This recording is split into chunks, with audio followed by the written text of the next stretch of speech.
Saturday Night Theatre.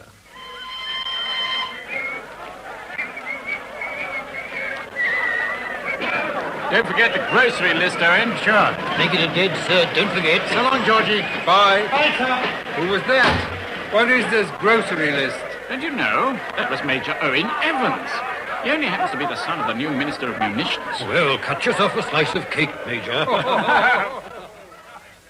We present William Squire as the Minister in Storm Lantern, a play adapted for radio by Morris Mezeyevich from the book by Richard Earl Lloyd-George, with Noel Hood as the minister's wife, David Buck as the minister's son, Lawrence Payne as the minister's secretary, and Ira Heath as the minister's statistician. The time is the First World War. Storm Lantern. Owen! Oh, Owen, darling, how lovely to see you. We sent the car to the station. I got a lift from London. Well, let me look at you. You're looking well, Mother. How long is your leave, darling? I've got a whole week. It was supposed to have started at midnight on the 4th, and I was tangled up with a whole mob going to Victoria when I saw a friendly face with a large, familiar cigar stuck in the middle of it. So I got a lift down. Oh, that was nice of him. Well, the place looks wonderful. Oh, what a relief. Have you eaten, Owen? Well, I have, but I can always eat again, of course. How's the old man? Your father's in great form. It started to rain, so he said he'd go out for a walk. But, of course, he's expecting you, and I'm sure he'll be back soon. Owen! Hello, Jason. How are you? Oh, you're looking well. You got that in first. Don't you think he's looking well? He's looking fine. Not too thin, but there are lines round there. I think it suits him. Mrs. Evans, the generals have arrived. I've told them the minister was expecting his son and asked them to wait in the study. Thank you, Jason. 2 top brass waiting their turn after an infantryman. Now I know I'm at home. Darling, I think I'll go and arrange about a nice hot bath for you and tea. Scotch, Owen. Thanks, Jason. How is Father? Are you keeping him in order? Oh, nobody can do that, but I'm very, very proud of him. This new job, munitions. Yes, he gave up the exchequer for a new ministry. An absolutely unknown quantity, can you imagine it? Giving up the most important post to that of the Prime Minister for a purely technical job which had to be built up from scratch. We started off with a desk and 2 chairs, but later in the day one of the chairs was requisitioned because they said it belonged to another department. Well, how's it going out there? Well, I'm glad Father's taken over munitions. It's bad, is it, Owen? It just doesn't seem to make sense. We've got the men, of course, and we're supposed to be a great industrial power. But how can you explain the awful sense of inadequacy? We're absolutely outclassed. Everything's needed. Howitzers, grenades, machine guns, rifles, barbed wire, trenching kits, shells, landmines, lorries. I've made a whole list here. Splendid. Let me have that, will you? I can see different handwriting here. Oh, half the battalion had a hand in this. It's what you might call a petition. You'd better let me have it back. I'll make out a clean copy for you. This was written with a pencil stub in the dugout. No. It's fine as it is. Owen, my dear boy. Hello, Father. Oh, it's wonderful to see you. My word, but you've grown tough. Hard as nails. A real man, Jason, eh? How are you, Father? He's looking fit, isn't he, sir? I've got the Generals Brewster and Crump in the study for you.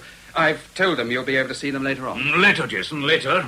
How long? A week, starting the morning of the 5th. Splendid. It'll give us a chance to have 1 or 2 talks. Are you feeling tired? Well, it was very noisy out there. And most of the noise was being made by them, I suppose. All right, you don't have to tell me. Excuse me, sir.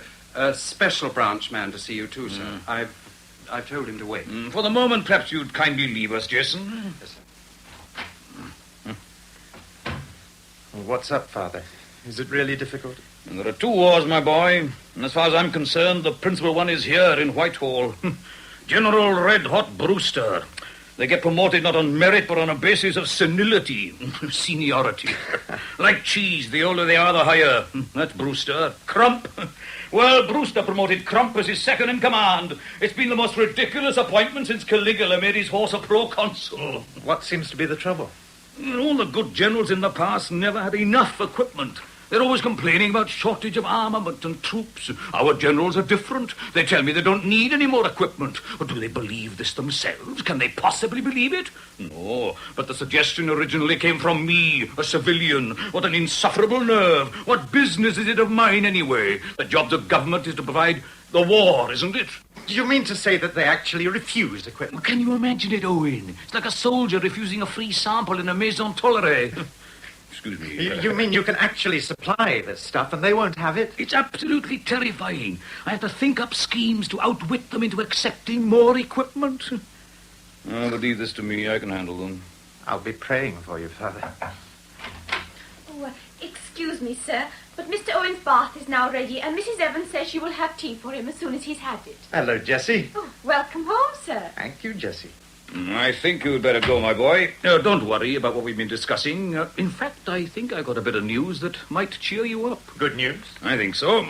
So does Winston. Oh, what have you two been cooking up together this time? It's top secret. I've given my oath of allegiance. With you talk in your sleep. If you let this one out, you needn't worry about the Germans. I'll personally conduct the firing squad. Well, it must be something. Well, for security reasons, we call this thing a tank. It's a mechanized cavalry charger. Oh, no, that's been thought of before. It won't work. No vehicle on wheels can go through barbed wire past dugouts and pillboxes. It doesn't run on wheels. No? How's it mobile, then? Well, I can't play guessing games with you about our top secret inventions. Now go along and have your bath. I got a big meeting. Well, good luck, Father. Jason. Shall I tell the generals you're ready, sir? Oh, by the way, this is a grocery list the boy brought home. Let's have a look. It's rather crumpled. Crumpled and not very clean. What's all this different handwriting? It was written in the dugout by several of Owen's comrades. I'll make a clear copy for the generals, shall I? No. I want this particular piece of crumpled, grimy paper. I suppose this uneven handwriting can't be attributed to shell shock, can it? Mud from the trenches, Jason, eh? No little red stains. I suppose it'd be going a bit too far to experiment with a little red ink. Eh? Perhaps not. However, I can trust you to hand it to me at the psychological moment. Indeed, sir. How long have they been waiting? About half an hour, but they're all right. I've explained about Owen, and they've got halfway through a bottle of brandy already. Well, there's this other chap. He's from Scotland Yard, I believe. Any idea how long it'll take? Oh, well, perhaps you'd better see him first. The generals will take up the rest of the evening, won't they? Yeah, well, tell Chief Detective Inspector Taggart that I can give him 2.5 minutes. He's just outside, sir. Come in, Inspector. Thank you. You have exactly 2.5 minutes. Inspector Taggart, sir. Sit down, will you? Oh, thank you very much. Well, now, what's this confidential matter you wish to see me about? How are you, Mr. Evans? Taggart. Aye. Taggart? Do I know you? There's something familiar. Aye, you were a young MP and we were going on a midnight expedition into the underworld. Bless me, Jack the Ripper. That's right, you've got it now. And my word, what a night. Here, Inspector, have a cigar. Oh, thank you, sir. Yes. We never did catch him. I'm sorry it turned out to be a wasted night for you. Wasted? Well, we found no trace of the criminal. I found something all right that night, Inspector. It wasn't altogether a wasted evening. No criminal was caught, and you couldn't find clues of any crime. What about the gin houses, the doss houses, the stinking alleys and grimy cellars, the rickety tenon, disorderly houses and thieves' dens? All this in the capital of the richest country in the world. I set out to investigate a crime that night. I found evidence of 10,000. Yes, sir. Well, I don't want to keep you. You must be a busy man, Inspector. Now, what do you want to see me about? This is a security matter, Mr. Evans. We're rather concerned about your safety. Yes. Now, what is it? There's a young woman on your staff, a Miss Caroline Bishop. You know her, of course. What about her? She joined your staff last March. If you say so. A statistical expert, I understand. Well? We've just discovered that she's in the inner circle of the militant suffragette movement.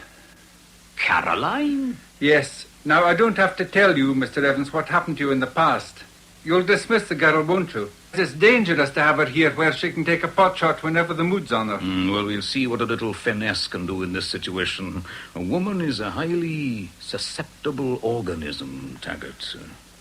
I don't know what you're up to, sir, but I don't like Well, it. if you don't know what I'm up to, you don't know whether you like it or not, eh? Now, be a good chap and let me handle it my own way. Now, highly intelligent and capable statisticians are not to be dismissed lightly. Oh, please be careful.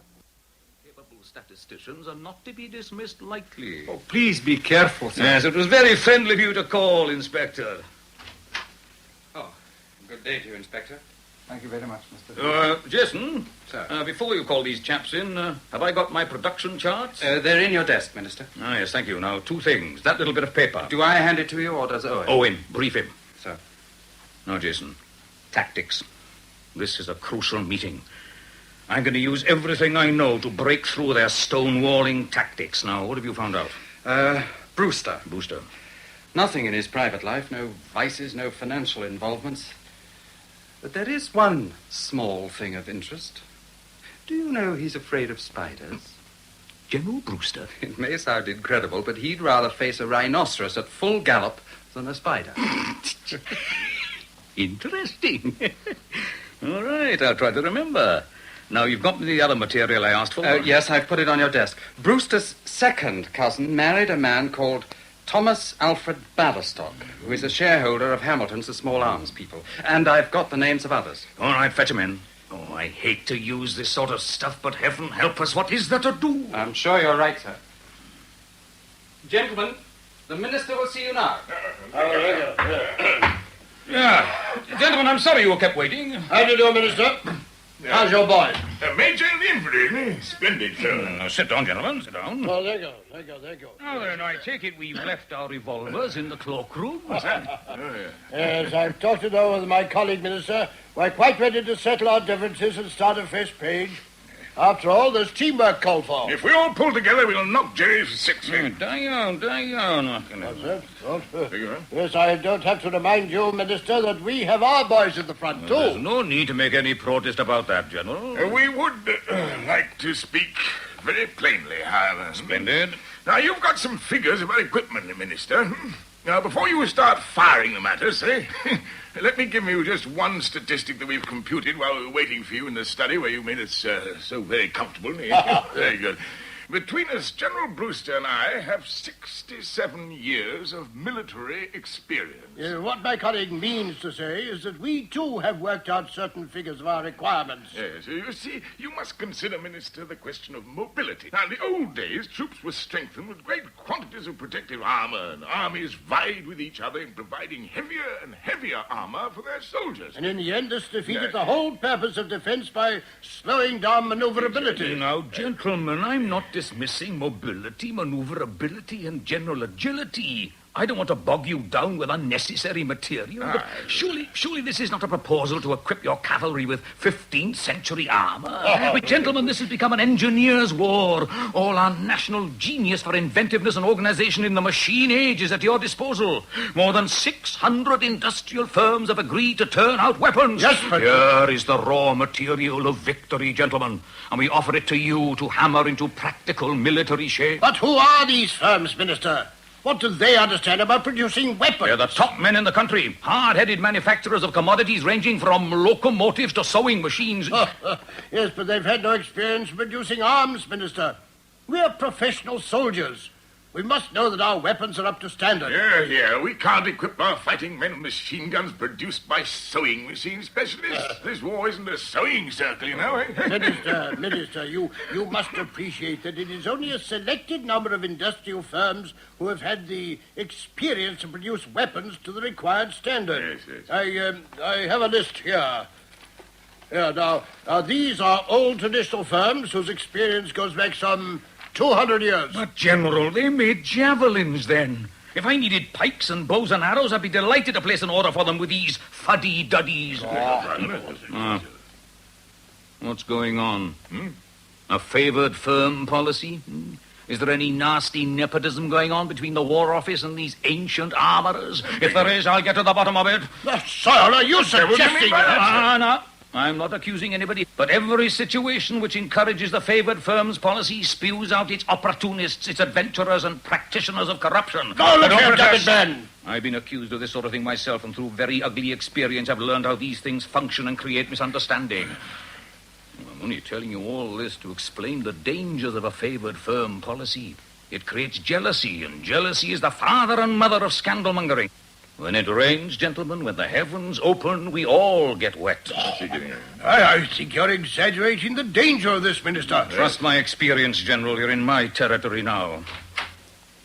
Oh, I'm sorry. I didn't mean to intrude. Oh, that's all right, my boy. Your intervention might be quite timely. Come in.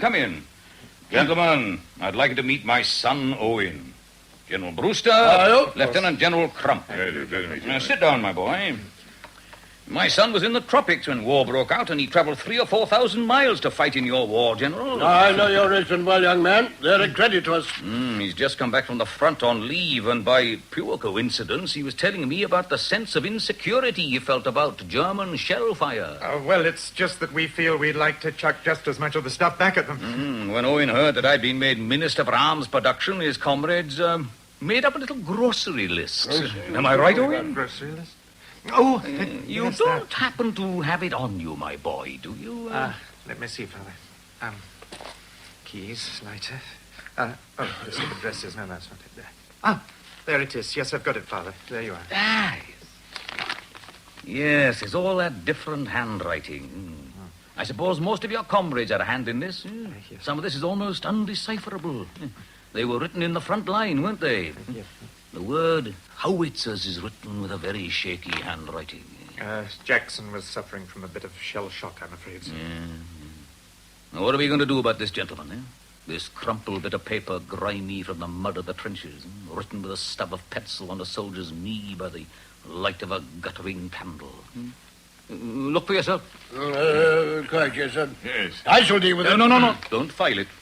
I want to keep this little piece of paper. I've got a meeting at the Albert Hall on Sunday, and I'd like to be able to tell the people in that audience that this is the order I've received and to say that the goods shall be delivered. They shall be delivered, gentlemen. I'll tell Mother you're still engaged for the time being. You are doing. Well, gentlemen, shall we study these production charts? We've already seen them.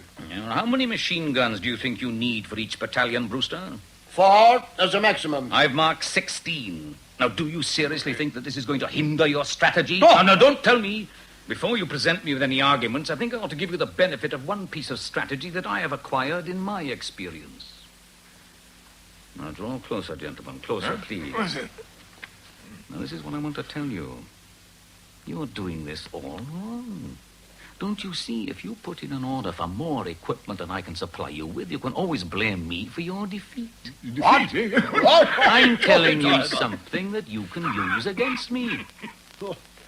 Now, Brewster, how many machine guns do you want to order? We've based all our tactics on standard weights of equipment, Minister.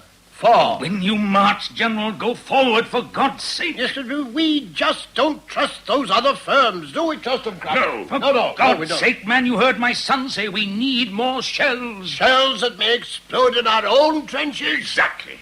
All right. I'm sorry to have to do this. Let me see that list of favored firms, the old faithfuls. Well, we've given them to you. Here's our copy. Now, Brewster, you yourself have no personal interest in any of these firms, of course, but do you happen to have a relative called Batherstock? Tom. Oh, him. Oh, yes. Relative on my wife's side. Let's see, I've seen him for a couple of years or so. I see the name Hamilton's listed as one of the firms we've been placing contracts with. Don't you feel it a little indiscreet for your relative to buy shares in that company? Damn it, man, what's it got to do with me? How do you think it would sound if there was a rumor to the effect that you resolutely refuse contracts to other firms, but the one in which your wife's relative invests his money is favored by the War Office? You're a bloody That's a wicked shame. You're a damn well. There's thousands of Apologize. shareholders in the Hamiltons. My sister's got shares in them herself. I'll deal with you in a minute. Now, listen. I know there's not a shred of connection between your favored firm policy and your wife's cousin's husband. But even if you two beat me up so that I have to crawl on my hands and knees to get there, I'll still get up in the house and tear every stitch off your backs. Apologize. Now, don't move. Oh, are you talking to me? Don't move, it might run up your leg. What? A spider. Oh, no. Oh, well. Don't flap. It's gone now. Where? Sit down, Sam, for goodness sake. Don't you see he's pulled a flanker? There's no spider. No, Crump, are Now, you don't be a sure? fool. Sit down, man. He's made a fool. No. All right. Gentlemen, you insisted on 4 machine guns, and I suggested 16. Let's compromise. 20. I'm setting our production targets at the same ratio. 500% increases. You'll have fortnightly reports as to our progress. All right. But we're placing a firm order for this lot, and if you're late with delivery, we'll nail you to the pole, sir. I said, don't bother to see me out. Beg your pardon. And good day to you, too. Success, Jason! Agreement! Oh, Jason, what a villain I am. Sometimes I succeed in frightening myself. I worked the spider. Poor old Brewster. Oh, they deserve it, sir. Congratulations. Good. Now, another thing, Jason. Caroline Bishop. Sir. Why did you engage her? Well, she had first-class qualifications, sir. Is anything wrong? Do you know she's a militant suffragette? Lord, no. Are you sure about that? Good heavens, I'll have to get rid of her at once. You think she'll want to stick a knife in my back, eh? Or was it Charlotte Corday who butchered Mara when he was taking his bath? Well, I don't necessarily see it taking place on quite such an intimate occasion. Touché. Anyway, let me have a look at the girl. I really think you shouldn't take such chances, Minister. Now, don't worry, my boy. I'll deal with her. Well, she's been waiting in the anteroom, sir. The young lady, sir. Thank you, Jason. That'll be all for the moment. Miss Bishop. Sit down, please, young lady. Jason told me that you're an excellent statistician. Yes, sir. Send an official memo to the Director General of the Arms Production Committee. Sir. I am pleased to inform you that agreement has been reached with the General Staff about our production targets. 500% increases in all categories of weapons to be delivered by yesterday. But earlier will be appreciated. Oh, congratulations, sir. Thank you, my dear. It is exciting. All categories of weapons? Everyone. What about ambulances? Ambulances? We'll send those to Kaiser Willie. I'll settle for guns. No. There's something I'd like to ask you, Miss Bishop. What is your opinion of women's role in the war effort? You know, we've plans to have the young women and housewives working in the factories.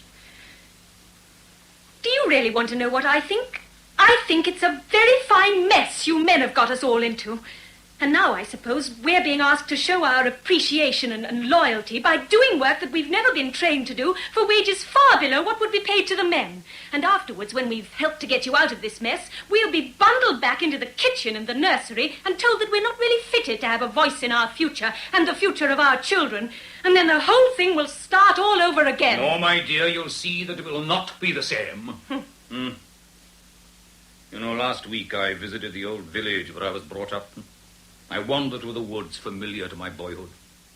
There I saw a child gathering sticks for firewood, and I thought of the hours I spent in the same pleasant and profitable occupation. For I also have been something of a backwoodsman. And here is one experience taught me then, which is of use to me today. I learned as a child it was little use going into the woods after a period of calm and fine weather, for I generally returned almost empty-handed. But after a great storm, I came back with an armful. We are in for rough weather now. We may even be in for a winter of storms. It will rock the forest, break many a withered branch, and leave many a rotten tree turned up by the roots. But when the weather clears, you may depend on it there'll be something brought within the reach of the people that will give warmth and glow to their grey lives, something that will help to dispel the hunger, despair, the oppressions of the wrongs which now chill so many of their hearts. And women, who have so nobly rallied to our help, will share our right to lend their voice in the highest councils. Yes, Mr. Evans.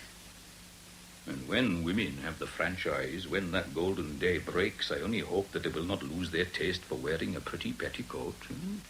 I hope he won't insist on the right of being a cement mixer. On the subject of femininity, some of my views are decidedly old-fashioned. How are you going to do it? Mr. Evans. We're going to do it with a stiletto, pills, or a homemade contraption of glycerine and nitrates. I don't understand you. How did you find out? When were you going to time it for? Derby Day? Michaelmas or Halloween? You knew all the time. Why didn't you have me arrested? Oh, you're not such a desperate character after all, are you? Here, give your nose a good blow. Oh, now, don't worry. Nothing's going to happen to you. You mean you won't arrest me? I suppose you were determined to prove yourself a heroine. I wasn't really going to blow you up. It was to be a demonstration of a suitable occasion. I was the inside woman. But why did you calmly send for me when you knew that... Are you really a dangerous woman, Caroline? How fascinating. Tell me, have you ever stood on top of Vesuvius? I was in Naples when Vesuvius started getting lively again. All my hotel friends made a beeline for the nearest railway station. But I climbed to the top of Vesuvius and stood at the mouth of the crater, listening to the rumblings and watching the black smoke and little spurts of fire like a huge angry cat licking its lips. I think you'd have enjoyed it too. It was one of the most exhilarating moments of my life. Standing there singing Welsh hymns. Clever girl. I suppose that's why you love storms. Yes, of course. I've seen you go out in the rain, waving your shepherd's crook, with your cloak flying in the wind, looking like some terrible villain from Italian opera. But that's exactly what I am. You know what I think, young lady? Instead of some noisy mob demonstration, you should try to make your point with feminine strategy. Did Cleopatra tie herself to railings, eh? Did Pompadour go on hunger strike? No, they waggled their pretty bottoms once or twice, and before you could say alimony, they had their hot little hands on everything they wanted. This isn't a personal opinion. Everybody knows about Cleopatra. Yes, sir, but please... Oh, don't you think the role of Mark Antony suits me? But please, Mr. Evans... I have to go now. Yes, of course. You know, perhaps I'd better have some figures from you. Come to my study after dinner. Yes, Minister.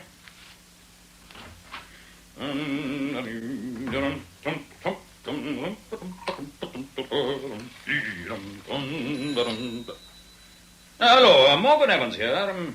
May I speak to Sir Beerbohm Tree? Herbert? Yeah. Look, I want your advice. I'm speaking at the Albert Hall on Sunday. You know that damned echo? Well, I want to project my voice so the words going out don't hit the words coming back. Yes, it's a barn of a place, I agree. Well, how would you cope?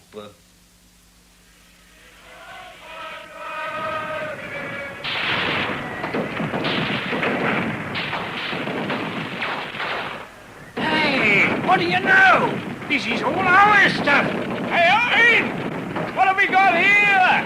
And I Stedford!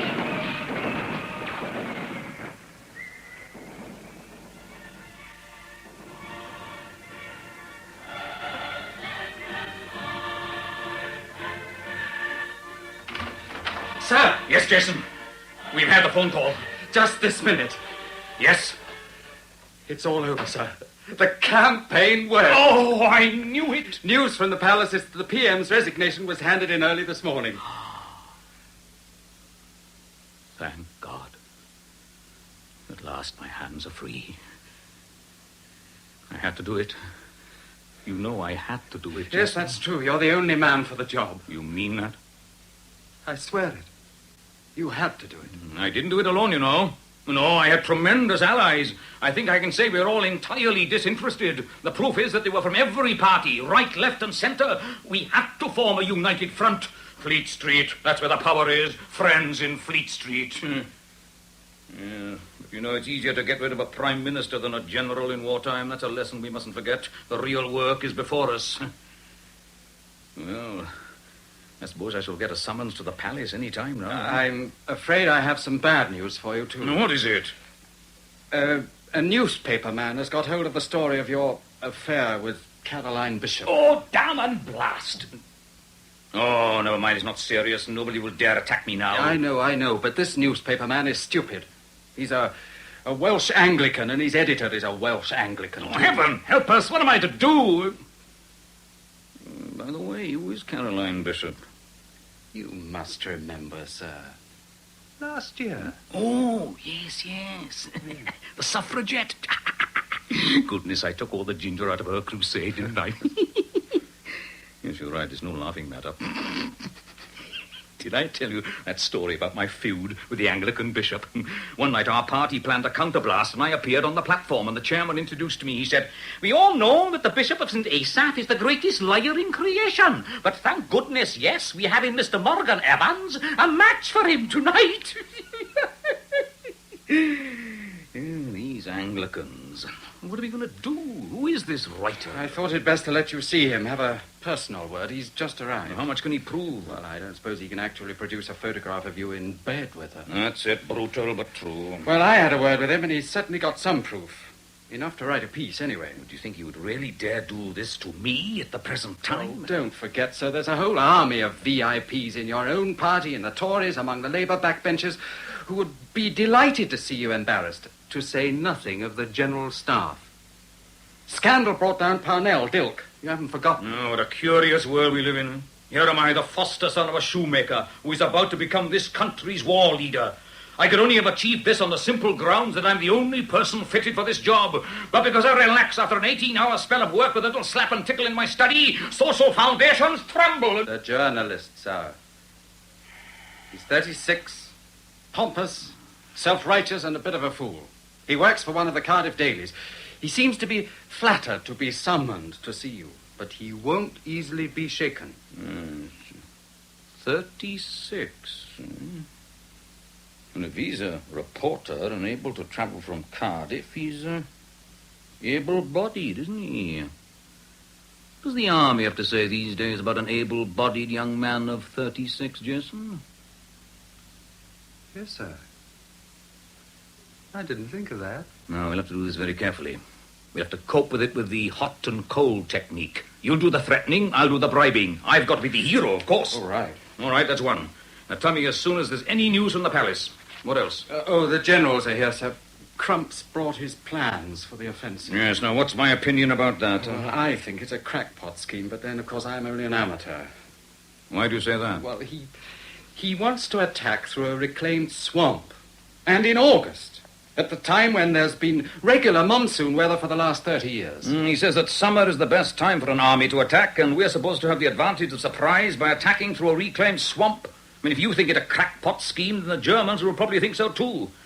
Well, we've got the ordnance requirements all worked out in any case, haven't we? The departments have worked out all the requirements for supplies in every detail. Now, listen carefully. I want you to make a mistake in them. A mistake? Yes, an unimportant one, but a mistake. In what, sir? Anything. Gumboots. How many pairs of gumboots have you on order? Whatever it is, stick a knot on it. Very well, sir. And when we discuss the figures in your presence, you'll have to draw my attention to it. I see. Well, yes, sir. All right, that's all, I think. Now, we'd better deal with this young fellow. What's his name, the reporter? His name is Hughes. And his first name? Hugh Hughes. No jokes, Jason. If there's any jokes to be made, I'll make them. Yes, sir.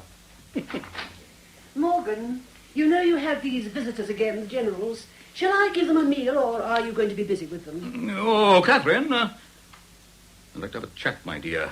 Yes, later, Jason. Let me know when you need me, sir. I have something to tell you, Cathy. What is it? What's wrong this time? My dear, there's nothing wrong, at least nothing serious. But there's something wonderfully right. The Prime Minister has handed in his resignation, and I expect a courier from the palace any time now. The Premiership? Darling, I think the King is going to ask me to form a new government. Oh, Morgan. You see, darling, all our years of struggle to be crowned, and I want you to know that I could not have done it without you. Morgan, my dear. It's not quite settled yet, you understand. There are still difficulties and problems. I mean, some of the Prime Minister's friends in the Cabinet have sworn that they won't serve with me. What have they got against you? Oh, against me personally, nothing. But we come from a different background. I mean, these are all school friends of the Prime Minister. We are faced with jealousy and caste solidarity. But I can overcome it, and I shall. With your help. How can I help you? You can help. I'm going to be absolutely frank with you, Catherine. My enemies have tried to find every way to discredit me. They stopped at nothing, even to fabricated scandal about me. I mean, you know very well, my dear, how vulnerable a public man is. I mean, I've only got to exchange a polite word with a woman at the reception and tongues start wagging. I mean, how many times has that happened in the past? Oh, Morgan, not again. Now, don't misjudge me. You know, I only have to smile and those damned hussies start boasting that they made a conquest of me. What's happened this time? Well, there was a young woman on my staff. I haven't seen her for months now. She left at the beginning of this year. In fact, I could hardly remember who she was when I was told about it. What are they saying? Well, they're linking my name with hers. They've absolutely no proof whatever. All that happened was that when I was working late, as you know I have to, my dear, she invaded my study one night on the pretext that she wanted some letters signed. I went through the correspondence with her, and then she had to check something in one of the letters, so I took a short nap. I mean, you know how it happens. I can sleep anywhere. Well, I just put my feet up for 5 minutes, and when I woke up, I found my tie unfastened and my shirt unbuttoned. I mean, she said she was making me comfortable. Well, I'm afraid that's how we were found together by another member of the staff. Oh, Morgan, what a terrible liar you are. Give me the Bible. No, I won't have you blaspheme. Give me the book. I shall swear by all that's holy. I won't have you adding any more sins to your conscience. All right, my dear, believe it or not as you will. But I've been in the front line for 2 years now. I fought the battles at home as well as those in France. I've had to fight every kind of bitter opposition. I've worked 20 hours a day. I haven't slept. I've gone without rest and every solace. Why? Am I a war profiteer? Am I a poster hero who basks in his artificial glory? Others have made millions out of the war or live with the sound of perpetual applause in their ears. I've just done a job of work. The king wants me to form a government.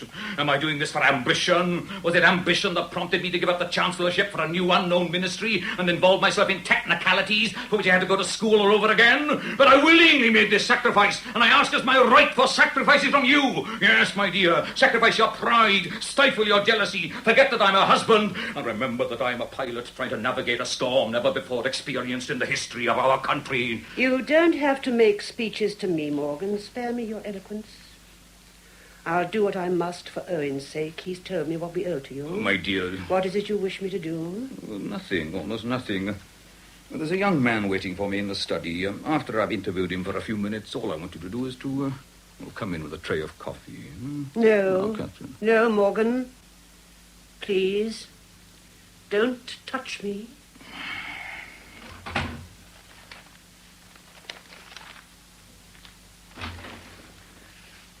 Mr. Hugh Hughes. Oh, indeed. From the Cardiff Echo, Minister. How do you do, sir? Oh, busy, very busy, Mr. Hughes, as you see.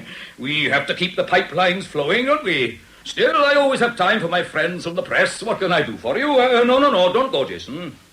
Mr. Evans, sir, this may sound like impertinence, but my editor has asked me to interview you about a certain matter of importance in connection with your own personal life.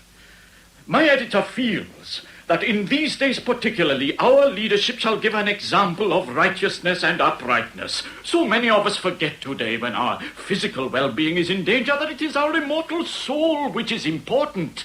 Mr. Evans, sir, have you always followed the true path? Mr. Hughes, the Minister isn't here to protest his honour. If you know anything to suggest that he is not an honourable and upright man, it is for you to prove. Otherwise, you must understand that question is a damnable piece of impertinence. No, Jason. The young man is earnest and zealous, and obviously he's only doing his work as a good journalist. There's nothing personal in all this, of course, Mr. Hughes. Oh, of course not, Mr. Evans. But I have my duty as a citizen and professional man to ask you this question. Well, my young friend, as you ask me on behalf of your Welsh readers, you obviously have a right to know these things. And the answer is that there is nothing whatsoever on my conscience. Come to the point, Hughes. Of what are you accusing Mr. Evans? I'm afraid it is immoral behavior with a certain young lady formerly a member of Mr. Evans's personal staff. Have you any proof? I regret to say yes. We have corroborative information from another member of Mr. Evans's domestic staff. Oh, he's talking about Caroline Bishop, Minister. She was on our staff, that is true. Caroline Bishop. Do I know the girl? Well, she left our employment almost a year ago, Minister. I doubt whether you will even remember her. Who's the other person? Oh, somebody else we had to dismiss. She was directed from a rather redundant sinecure post to factory work. Well, Mr. Hughes, that doesn't amount to very much, does it? How well do you know these people? Well, it is true I've only known them a short while. Ah, you mean since they brought you the story? Do you know that woman, Caroline Bishop, was a militant suffragette and a sworn enemy of Mr. Evans? Do you know that the suffragettes tried to murder Mr. Evans in his own home, that they planted a bomb? And as a result of this criminal piece of folly, members of their organisation were sentenced at the Old Bailey to terms of imprisonment? That wasn't Miss Bishop. I've checked her background and know nothing against her. She has no criminal record at Nor all. have many other sworn enemies and opponents of Mr. Evans, but that doesn't mean that they wouldn't stoop to all sorts of devices to prevent him from doing his indispensable work effectively. You know, this matter is really more simple than it may seem. I have a large staff here. Because of the war, it is predominantly feminine. But Mrs. Evans has never seen fit to object to the presence of these ladies in my home. Oh, I think you'll have to find some rather stronger proof than what you've told us about. If you don't prove such an accusation up to the hilt, Mr. Hughes, I can promise you that both you and your paper will have the biggest libel damage claim in the history of Welsh journalism. No, Jason, my boy, there's no need for any of this. I'm sure Mr. Hughes is a reasonable man. He's entirely disinterested. All he wants is to see that justice is done and the high standards that one expects from our leaders are maintained as an example to the community. I'd like to have it clear from you, Mr. Hughes. Mr. Evans has denied this accusation in respect of Caroline Bishop and this other person. Do you give us your assurance that you accept this? I shall report what you have said, Mr. Evans. But naturally, I am not authorized to give any assurance that my editor will not print my article. I understand, Mr. Hughes, that you are 36. Yes? And you obviously seem to be able-bodied. Oh. Is there any particular reason for your military deferment? Jason! No, really? Excuse me, Minister, but I must insist on this. Mr. Hughes has questioned your character. That's true. Well, what's your explanation, Mr. Hughes? I don't have to give an explanation about that. I've already appeared before an official tribunal and satisfied them about my objections to fighting in the war on certain religious grounds. Yes. Let me see. Fighting in the war. Jason? Yes, sir. Aren't we forming a special corps of stretcher bearers? Oh, quite right, Minister. Brave fellows. Genuine pacifists, but honorably serving their country in an entirely non-combatant way there. Amid flying shrapnel and whistling bullets, they succor their wounded comrades in the heat of battle. Oh, no. That should satisfy your immortal soul, Mr. Hughes. No, Jason. I think this must be left to Mr. Hughes's conscience. Nevertheless, I think I'll drop a line to Mr. Hughes' editor about this special corps. You know, Minister, how often you've been reproached about protecting young, able-bodied men when middle-aged family men have been called up. Yes, it is a problem. Nevertheless, if I have genuine proof of this accusation, Mr. Evans, I feel honor-bound to do my journalistic duty. Well, exactly, Mr. Hughes, if you have genuine proof, but what does that amount to? I mean, are we going to take as gospel the gossip of two rather disgruntled females who've been directed from rather comfortable jobs to factory work? I approve of your high journalistic standards. It is a rare and refreshing thing these days, and I'd much rather see you carve an honorable career for yourself for the future. Oh, I don't want to send you into battle, Mr. Hugh Hughes. I'd rather have you in Who's Who.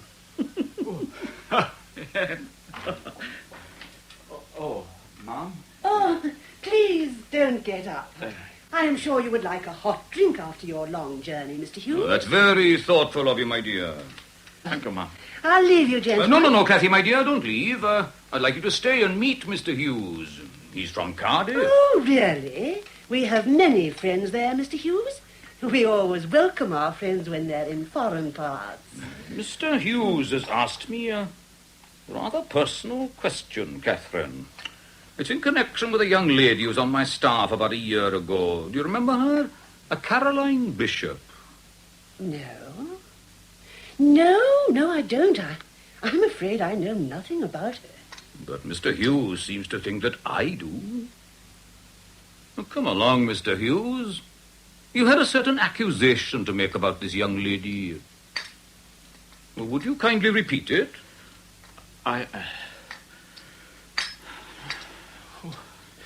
Milk and sugar, Mr. Hughes? No. Yes, 2 lumps, please. Well, Mr. Hughes? No, Minister. I've decided I've nothing to ask you. Thank you for granting me an interview, Mr. Evans. I have a long journey, and I think I ought to be on my way. Oh, I do understand. Now, look after yourself, young man. The slush on the roads is very treacherous. This way, Mr. Hughes. Oh, Catherine, let me help you. No, I can manage. Leave me be, Morgan. There's nothing more for us to say to each other. Just open the door for me. Oh, excuse me, Mrs. Evans. May I help you with that? No. Next case, Jason. Don't forget, gumboots. Yes, sir. What are you grinning at? Mr. Hughes, I'd much rather have you in Who's Who. Yeah, all right, sir. Gumboots. Now, that's it. Now, one other thing. If the King's messenger arrives, interrupt us. And I want full drill with fanfares, general proclamation, and a 10-gun salvo. Yes, of course. You won't hear their groans for bursting rockets. This way, gentlemen. Good day, Minister. Good day, Minister. Gentlemen, now please be seated. Thank you, Minister. Thank you. Now, I understand there's only one thing on the agenda today.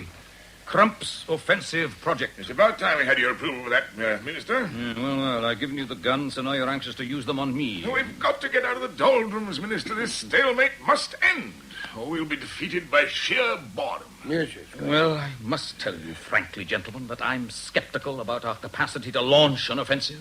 I don't like the idea of launching it in a reclaimed swamp where the irrigation system can be smashed up after a few gun barrages. We've been over all that, Minister. Yes, the yes, whole yes. beauty of the scheme, if I may say so, is that no one will expect us to launch our attack at that particular time and place for the very reasons you've given. And we'll have the inestimable advantage of surprise. Exactly. Let's see, Brewster. As a matter of interest, do you recall how many machine guns you said you needed as a maximum? Oh, that's not... Oh, that was some time ago. And I remind you, 4, you said. 4. And I had to trick you into agreeing to 20. How many machine guns are we equipping our battalions with these days? 48. Need you feel surprised, gentlemen, when I point out to you that I have good reason for thinking that you tend to underestimate your requirements, particularly for an offensive? And you, sir, are the better judge of military problems than we are. Do you really want me to answer that? Come, gentlemen, don't let's bicker about past differences. We've acknowledged our great indebtedness to your work in the Arms Ministry. All we're saying now is that the wonderful flow of arms has made it possible for us to crack down on the enemy and smash him. You think that the Germans haven't been able to match our flow of arms? What assurance can you give me that we have an advantage in weight of armor? It is not necessary to have a total preponderance of weapons. The Right, whole sir. point about the strategy, if I may be allowed, is to have the initiative in attack. And for that, local superiority of firepower is all that's required. We don't have to break through the entire front, Minister. No. Look here, let me show you, sir. Now, look here. There, and there. Now, these 3 parts of the front are the only ones at which it is necessary to achieve a breakthrough. Now, in 48 hours, Minister. Yes, that's what I said. In 48 hours. Our concentrated bombardment and infantry attacks will achieve the rupture. Before the irrigation ditches are churned up and before the weather bogs us down in the mud, our cavalry will be through, and then havoc! We will roll the Germans back into the North Sea. General, if wars could be won by making speeches, then I'd be confident that with your assistance we could make rings around the Germans. But we are dealing with the lives of our countrymen. Oh. It's no good. I told you it was no good, Samuel. No. It has to sink in. Got to be digested. Digest is no good. He'll never agree. We're wasting our time. What's all this? Good day to you, Minister. This is the last you'll see of this little scheme. But I promise you it won't be the last you'll hear of it. What's up, General? What are you trying to say? Don't use tactics with me, if you please. You had several weeks to make your mind up about this. My view is that you are not able to make a decision. Not able to make a decision? No, Minister. Out with it! Out with it! What are you trying to say? I've said all I want to. What's he getting at? If I may speak plainly, Minister, this is no reflection on you personally. Please don't think that we're questioning your moral courage. But the general feeling at headquarters is that a war minister with your strong bias for peace and humane consideration will never give us our chance to launch a necessary offensive. Right. You mean my anti-war campaign during the Boer War, is that it? Damn it, man, I took more personal risks to myself in my peace campaign than you're ever likely to meet in conducting your war. This is not a criticism of your personal courage. No, I'm not calling you a conscious. All I'm saying is that you're so damn mixed up in your humane views that you're totally unfitted to make a decision which involves total war. You over-identify yourself with the man on the front lines, Minister, which may be damn good humanity, but is thoroughly bad soldiering. He's quite right, sir. At the back of your mind is the fear, the sensitiveness to loss of life. It's not that we don't personally respect you for this, but as a war minister, we think you'd make a damn fine minister of health. That's the best thing you said this week. All right, gentlemen. I'll put my cards on the table. I am afraid. I am frightened, I admit it. When this war started, I had a tussle with my conscience whether I should retire from politics altogether. I have imagination. I dream of bloodstains on my pillow. Is that bad? Is it bad to fear responsibility for millions of lives? Is it really better to be like you, to play with the lives of men like pieces on a chessboard? Which of us is better fitted to make a decision? The answer's very simple. It's a question of arithmetic, isn't it? Better to lose 30,000 men in a single, bold, constructive offensive than to fritter away 100,000 lives in useless stalemate. Right, That's the decision you are faced with. But you can't stand up to its logic.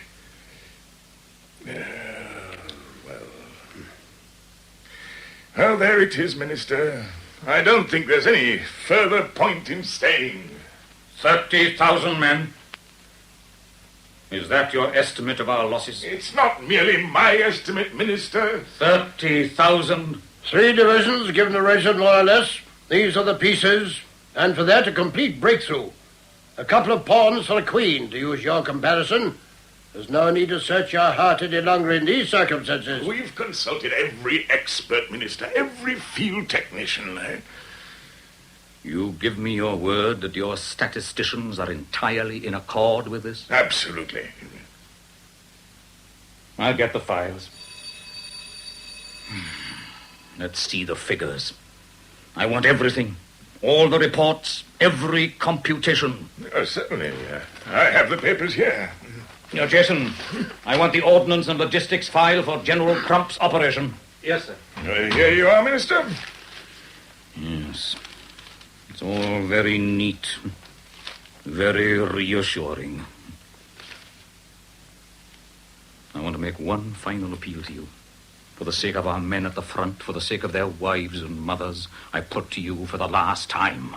Are these the true estimates of our requirements to achieve a victorious offensive against the Germans in France? I've given you our assurance. No collective promises. I want yours and General Brewster's, and I want the signature of every man who had a hand in this report. You have my assurance, Minister, and you shall have all the signatures you ask for. A breakthrough in 48 hours and no more than a loss of 30,000 lives. I've already said so, haven't I? Brewster? Yes, I agree with that estimate. The file of the operation, sir. On the question of supplying your needs, gentlemen, we haven't been altogether indecisive, as you will judge for yourself. These reports have also been ready for several weeks. Ordnance, munitions, transport, kit, down to the last roll of lavatory paper. Oh, splendid. Jason, they've been checked, of course. Yes, sir. By you too. More than a week's work, sir, if you remember. No errors, no miscalculations. No, sir. Well, there was one slight error, but it only concerned gumboots. Gumboots. Gumboots? Yes, sir. A minor matter, a mere typing slip, which I've since corrected in ink, as you can see here. A typist made a mistake in the noughts. A mistake in the noughts? Yes, sir. In the noughts, Jason? Sir, Fire! Sir? Fire the whole department! Minister. Every able-bodied person to the front. But they're all over 50, including the women. I don't care if they're great-grandfathers. Do you know what it means to make a mistake in the noughts in time of war? Well, What do you suppose the Germans would do? They'd call it sabotage, treason. It would mean the firing squad. Yes. A mistake in the noughts. Yes, sir. Yes, sir. Excuse that touch of irritability, gentlemen, but I'm sure you'll agree that it was necessary. There is no margin for error in these times. Well, we shall make a Last thorough check before we... You can pour me a stiff one too, Brewster. Yes, of course. For you, Minister? No, thanks. Now, have a quiet drink, gentlemen. I'm sure we have plenty to think about.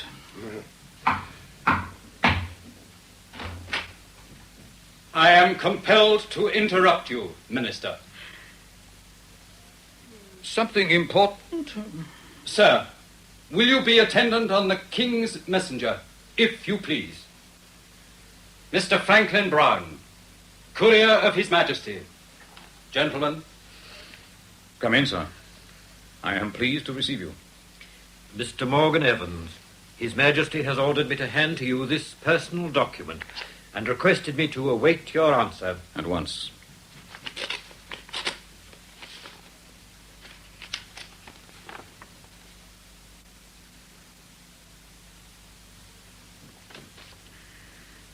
Would you convey to His Majesty my compliments and inform him that I shall be privileged to attend on him at Buckingham Palace at 1:00 p.m. tomorrow, Thursday the 18th, as requested? Thank you, sir. Jason, offer this gentleman the hospitality of my home, and when he is ready to do so, speed him on his way. I am obliged to you, sir. Well, of course, it's an open secret by now. You've heard that the PM resigned this morning? So that's it. That's it, gentlemen. I don't think I'm speaking too optimistically, but I think that next time we meet, it may be at number 10. You? Well, Yes. Well, we have plenty to do. Yes, You won't stay to dinner? Well, another time, if not now. Goodbye, gentlemen. Goodbye, Thanks, sir. Minister.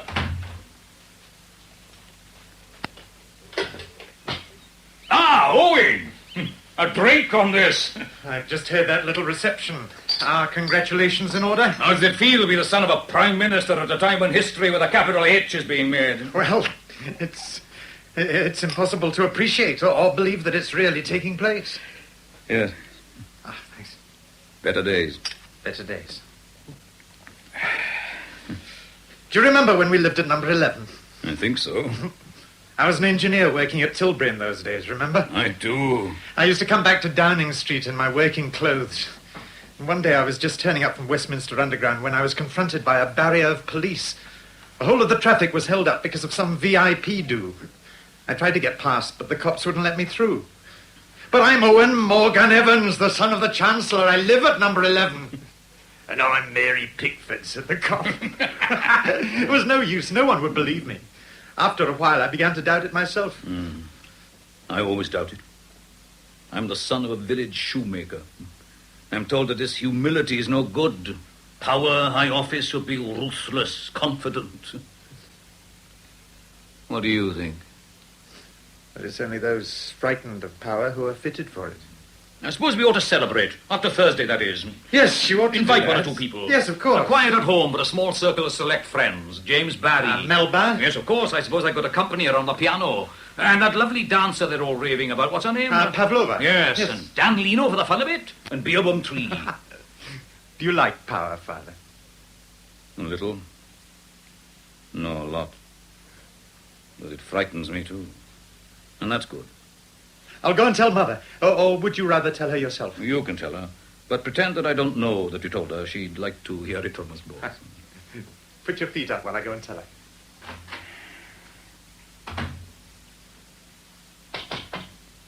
Who's that? Mr. Evans, may I come in? Who is it? Oh, it's you again, Inspector. What are you doing prowling about in the garden? Yes, come in, come in. Well, what is it? What is it this time? Sir, you don't happen to have on your staff a young female by the name of O'Connor? O'Connor? I only know their Christian names. What about her? Middle height, nice build, red hair, speaks with a slight Dublin accent. She's not. Sir, I have reason to believe that the IRA Secret Tribunal have sentenced members of the British government to death by assassination, and it is my duty to warn you.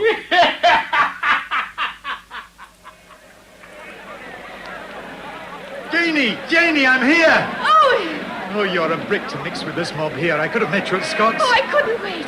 Let's have a look at you. Oh. Oh! Janie. Will you be staying over in town before going to Chequers? I've got tickets for the show at Daly's, and the table is booked too. First, let's take a quiet spin in Hyde Park. I'd like to get some London air in my lungs. Is it as bad out there as they say? Then let's talk about it. I say, isn't that old Tom Williams on that soapbox? He's a dreadful man. He makes all those anti-war speeches. He was one of my father's staunchest chums in the old days. He used to face all the broken bottles on the platforms of the pacifist meetings. Let's drive on, please. You must be tired of war and politics.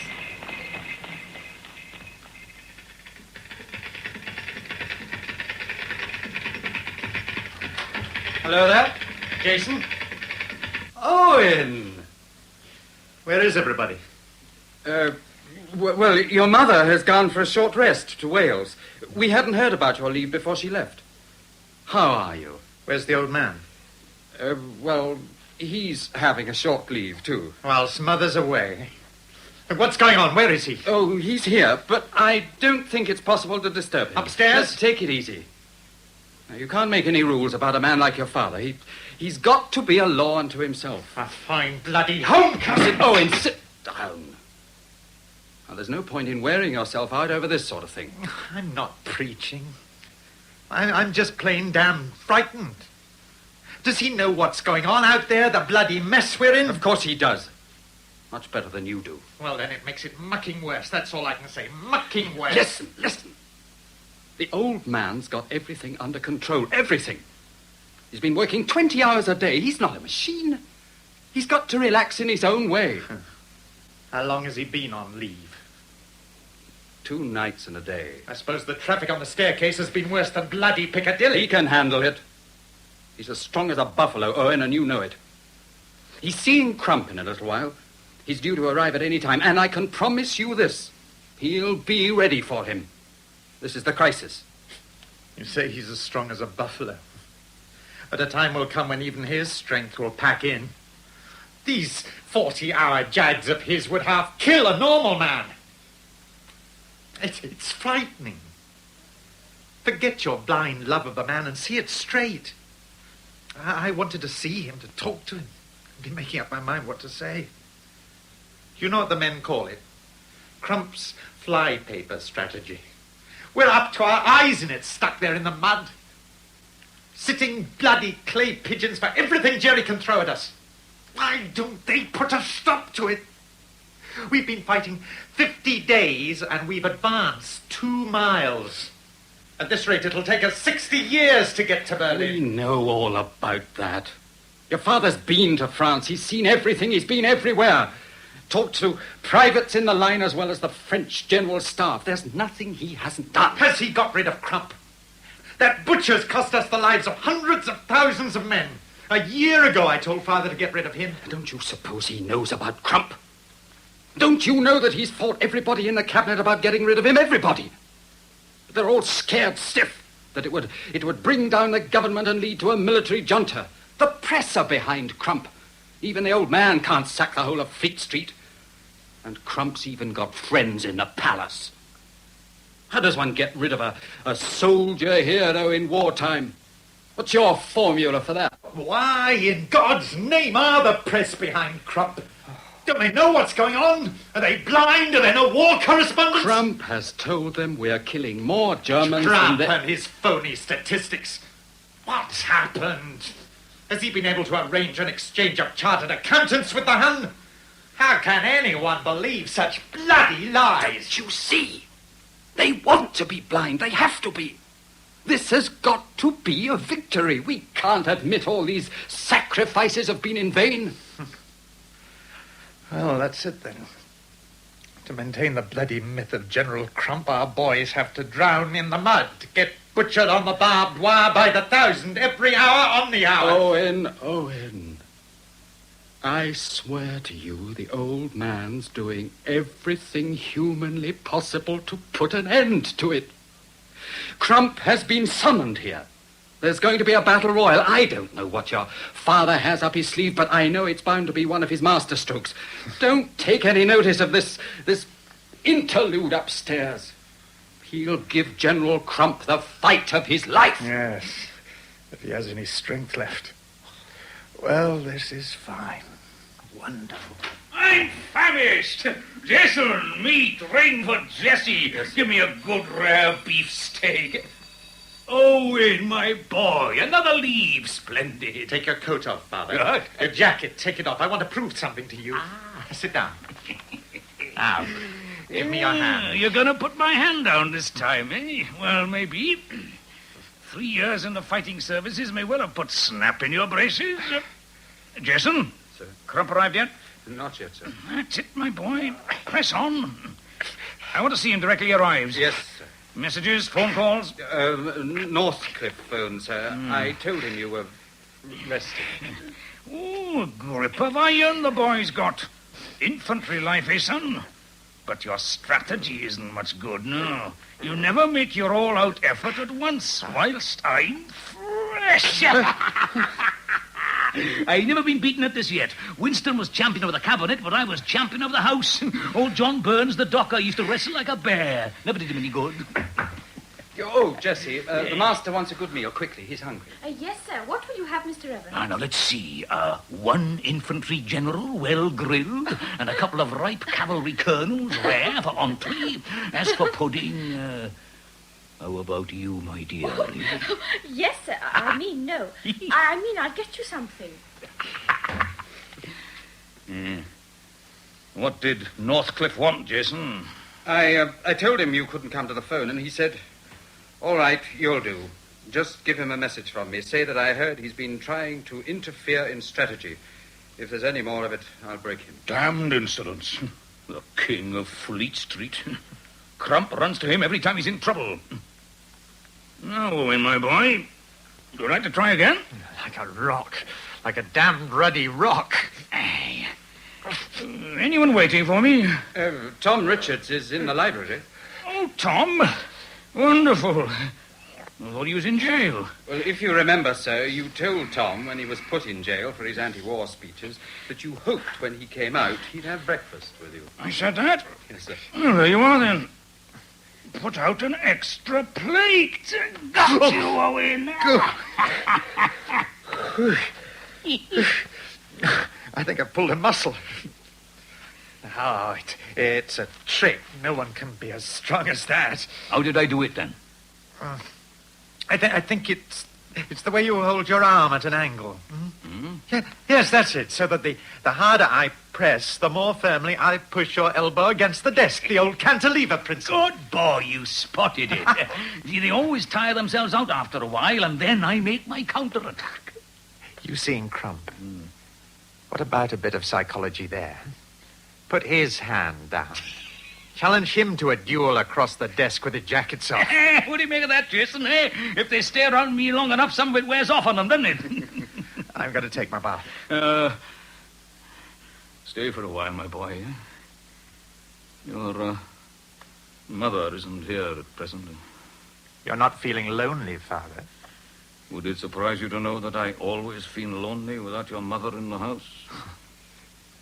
Minister, I think I'll go and get on with the paperwork. Yes, right, Jason.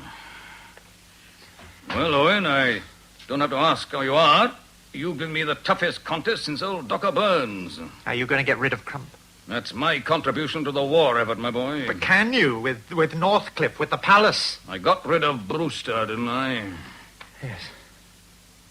Father, why did Mother leave? Why did she go this time? Don't lecture me, for God's sake. Don't question the way I fight my own private war against tiredness in every bone in my body, against frustration and fear and sheer nausea. It's my way of getting drunk to forget. Besides, the temptation is rather too much for me. Wasn't it Oscar who said he could resist anything except temptation? If you protest, I think you're jealous, as they all are who vilify me. Is it my fault I'm absolutely irresistible to women? They're all jealous of my success with the ladies. Are you sure you're successful with women? Isn't it they who are successful with you? What do you mean? Now, what the hell do you mean by that? Is it you, Morgan Evans, the man they really fall for, not the legend, the myth, the powerhouse of Whitehall and Downing Street?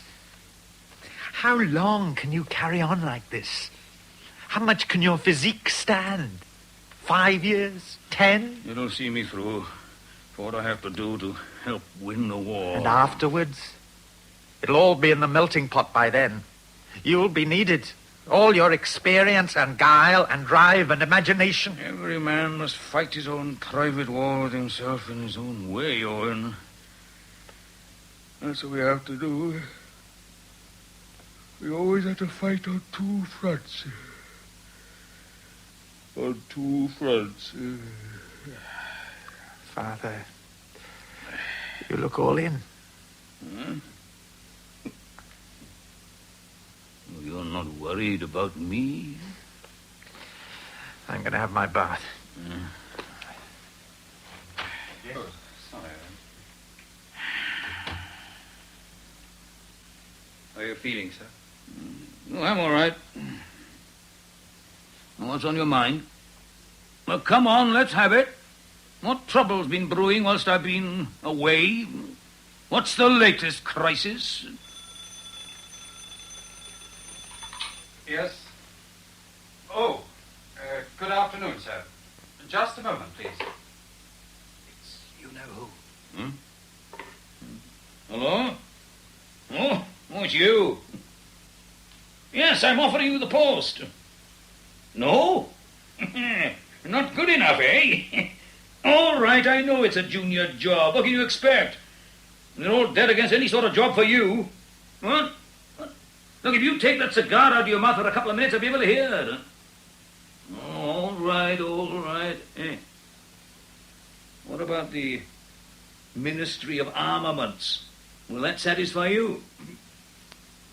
Good. Leave it to me. You meant to offer him that all along, didn't you? All right, Jason, let's have it.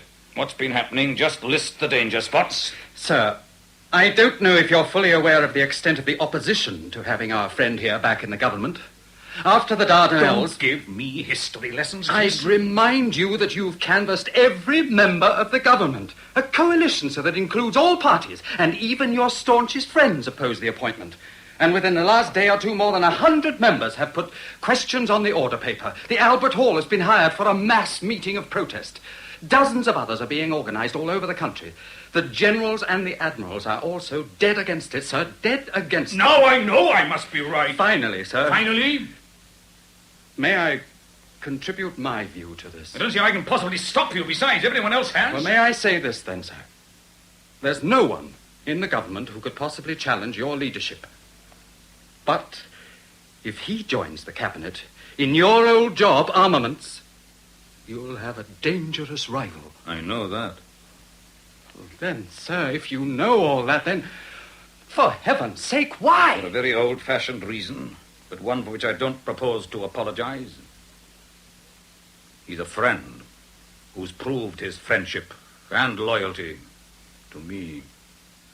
Mr. Evans. I see. Is that all, Jason?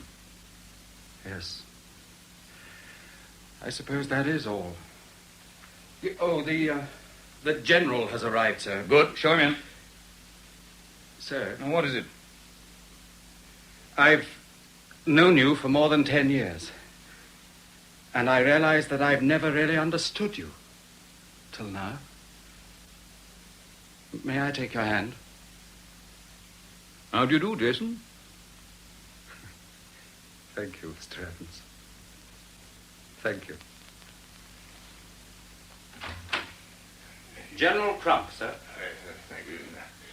Good afternoon, Prime Minister. My apologies for the delay, but His Majesty was kind enough to ask me to stay at lunch with you. Sit down, don't fuss. I wanted you to see this. Latest reports from HQ. An expert sale executive general doesn't immediately produce his samples. A bad joke, Prime Minister. Not in the best of taste, if I may say so. You don't make me lose my temper so easily. I'll choose my own time to have a row with you. Sit down. You don't want to see these reports? I don't want to see your stories. I can read all the fiction I want in Lord Northcliffe's rags. You're being offensive, sir. In that case, I hope I succeed better than you do, General. I haven't come here to suffer your insults. Now sit down. I have something important to tell you. Very well. I sent for you, Crump, to to tell you that the War Cabinet has approved my plan for a Supreme Allied Council representing all our allied nations. All strategy is to be coordinated by them in future. A Supreme War Command? Run by foreigners? Is that the idea? It will be run by generals best fitted to command, irrespective of their nationality. Has it been approved by the War Cabinet? Yes, it has. Then why the devil wasn't I told about this before? Aren't I entitled to know about such schemes?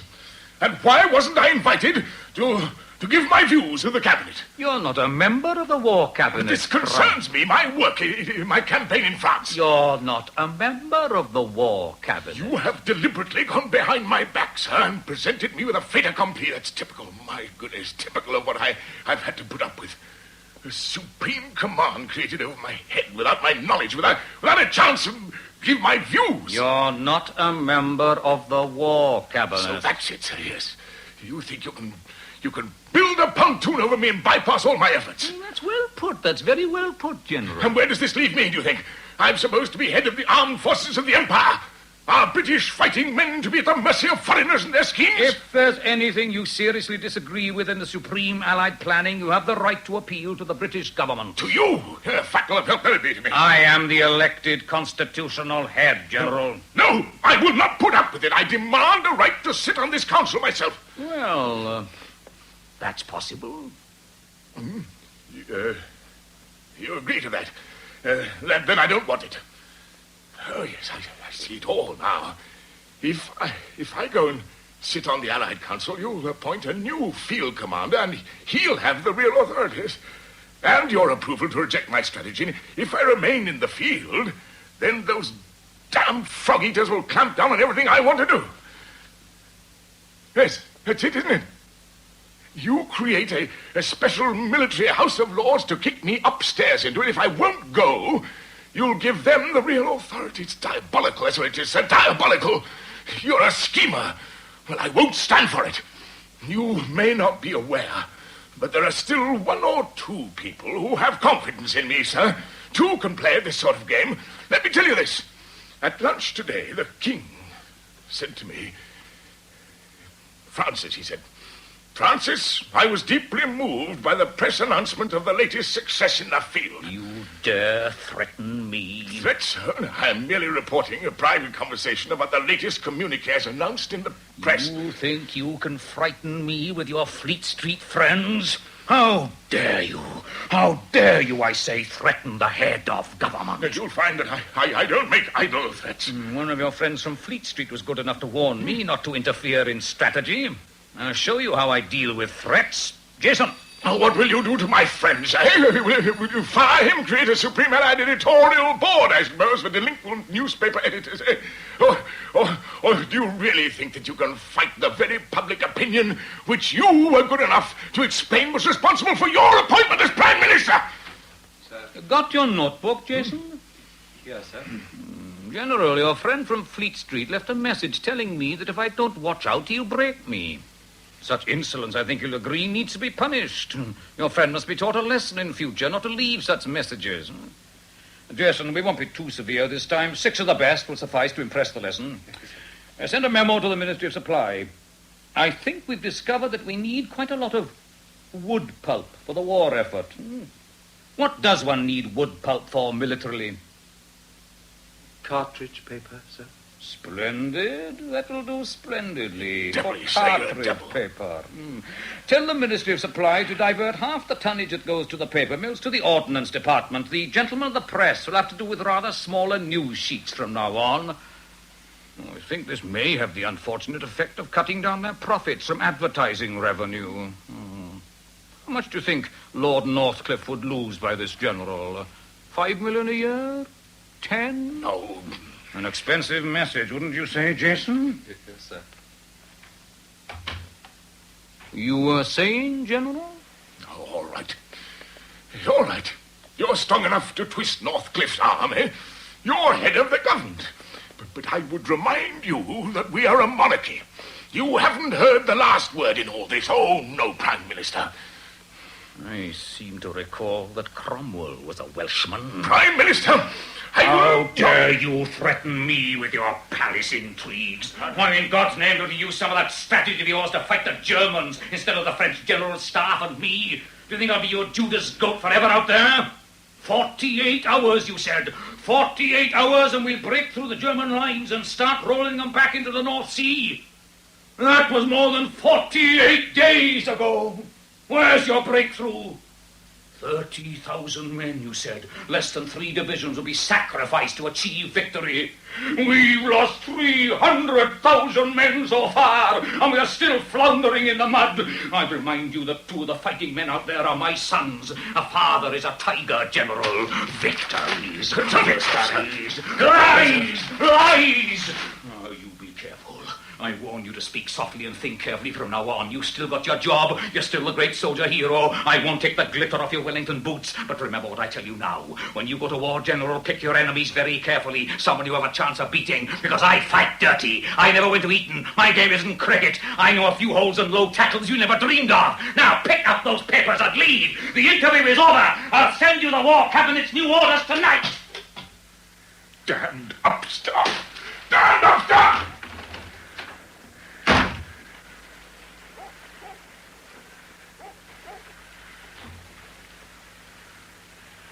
Minister? Minister? Hmm?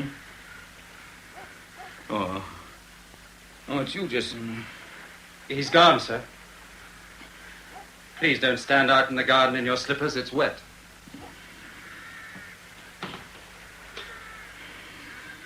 It's all right.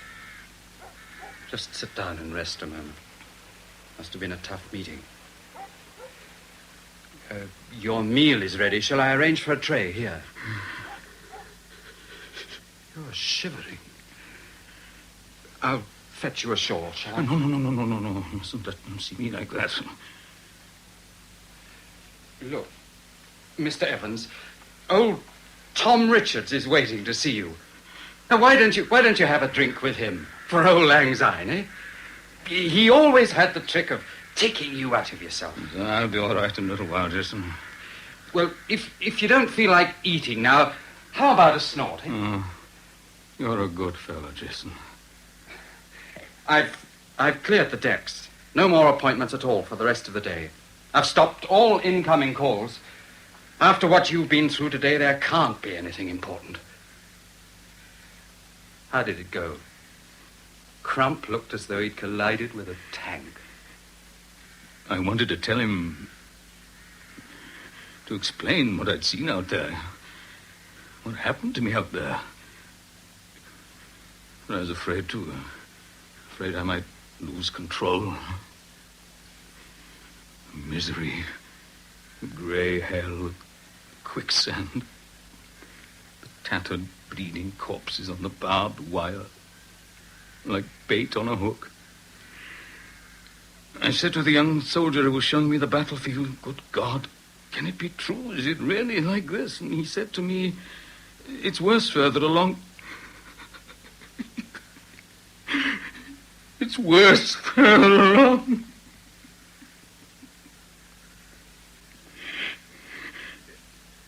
Sir, old Tom has some very funny stories about his rest cure in Brixton. How do they treat him there, eh? Oh, good old Tom. We used to be on the same platform at one time. Remember my pacifist days during the Boer War, Jason? Peace meetings, great stuff. Pitched battles in front of the town hall in Birmingham and Bristol. Broken bottles, knuckle dusters. But you beat them, remember? Yes, I was a pacifist in those days, and the broken heads didn't matter because I believed in that fight with all my heart. Why are people like that, Jason?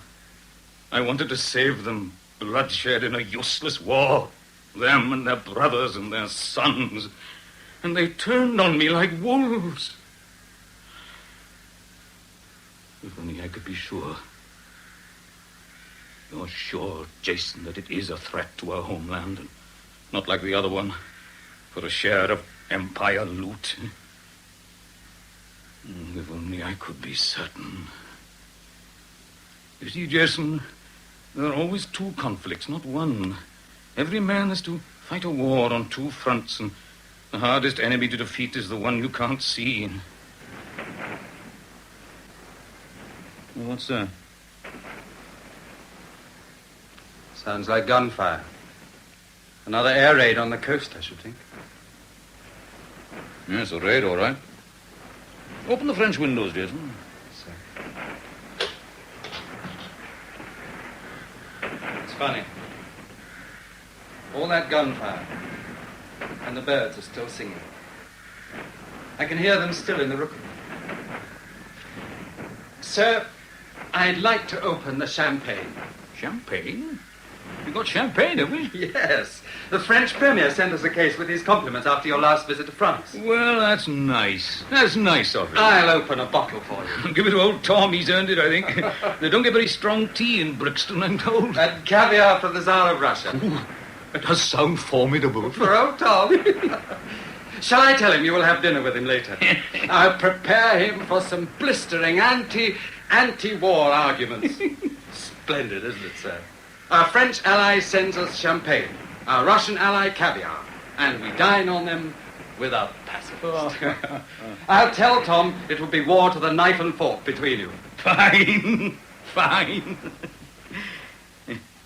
And now, Jason, I'd like to be alone for a little while. I understand, sir.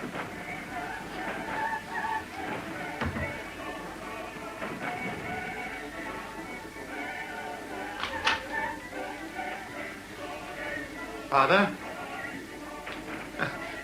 I've brought you this old lantern. Huh? I knew you'd want to go out and watch the raid from the hilltop. It's even more exciting than a storm at sea.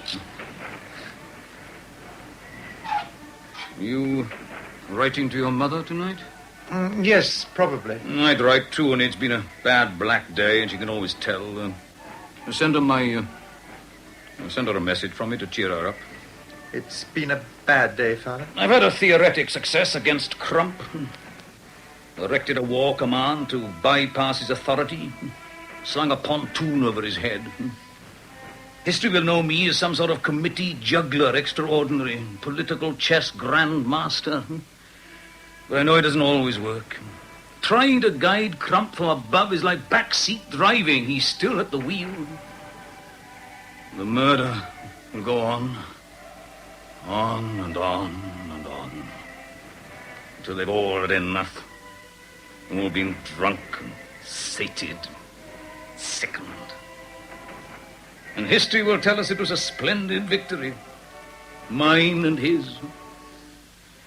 All right, the fever must run its course. There's nothing we can do but try to apply a few cold poultices. Look, I want to say this to you, Owen. You can come on my technical staff. You've had 3 years of it out there. I don't care a hang what anyone thinks or says. Enough's enough. No, thank you, sir. I'd rather remain with my friends. Oh. No, I didn't mean it like that, Father. I only meant just that. It was kind of you to suggest it. I understand. Well, it's a private battle. You must fight for yourself. Oh, it hasn't been all bad and black. You couldn't get rid of Crump. Not altogether, and not yet. But you faced another storm bravely and well today, sir. You reached out a hand and helped a friend out of the wilderness. Someone with the sort of leadership people might need one day. And perhaps history will be grateful to you for it, if it remembers. Go up on the hill and watch the raid. It's better than Beethoven. Yeah. What's the lamp for? Have we no torches? I thought this would suit you better. It's a ship's storm lantern. It's rather old, somewhat battered. There are a few rents in it. But it will give enough light to show you the way. Yes. The road's steep and there are some treacherous places. But it might do. And the view from the summit... The view from the summit, Owen. Doesn't that make it worth a journey to the end of the night?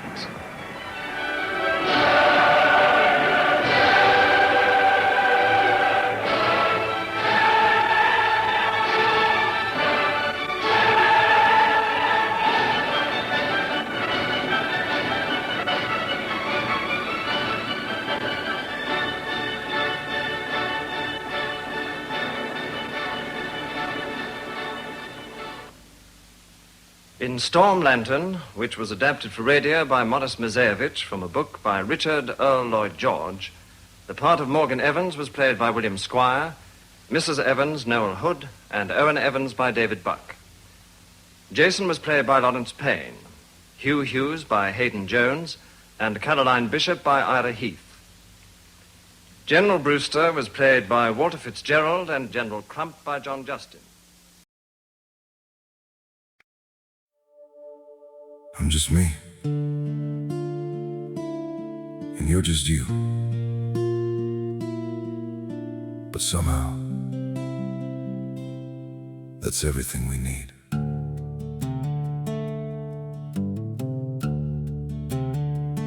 I don't have a perfect story, no shining crown to wear,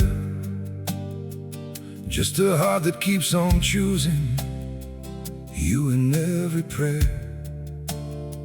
You're not made of fairy tales, you're not some distant dream, just the one who feels like home in ways I can't explain. I'm just me and you're just you, nothing more, but it feels true. No disguise, no in between, just the way it's meant to be. We don't need to be someone, we don't have to chase the sun. In this world so wild and free, you belong with me.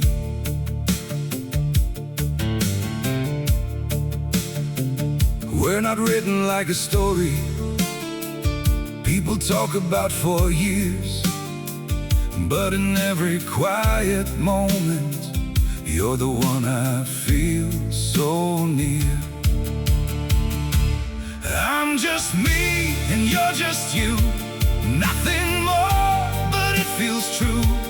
No disguise, no in between, just the way it's meant to be.